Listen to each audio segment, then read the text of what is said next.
Ramai orang fikir bila mas kahwin terus terbayang duit tunai, betul tak? Tapi sebenarnya emas ni jauh lebih bernilai kalau jadikan mas kahwin ataupun hantaran. Kenapa? Sebab yang pertama, emas ni lebih tahan lama. Kalau kita bagi duit tu mungkin habis dibelanjakan dalam masa sebulan, 2 bulan saja selepas kahwin. Tapi kalau emas ni, ia boleh disimpan bertahun-tahun sebagai kenangan dan simpanan.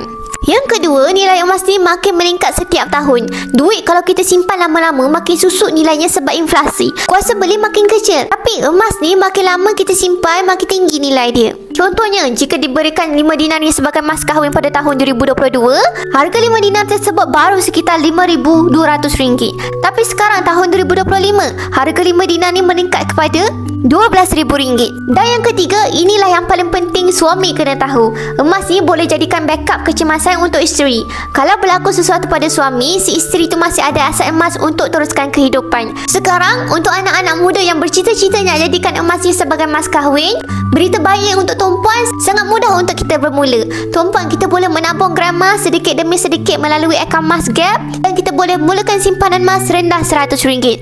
Ada bajet lebih, boleh simpan lebih. Jadi bila dah cukup gram emas dalam akaun, kita boleh keluarkan emas apa saja apa yang kita suka. Boleh rujuk pin video saya untuk daftar akaun Mas Gap Public Gold secara percuma, dan saya akan bantu tumpuan sebaiknya. Follow rapat-rapat untuk ilmu emas dan kewangan. Mantap!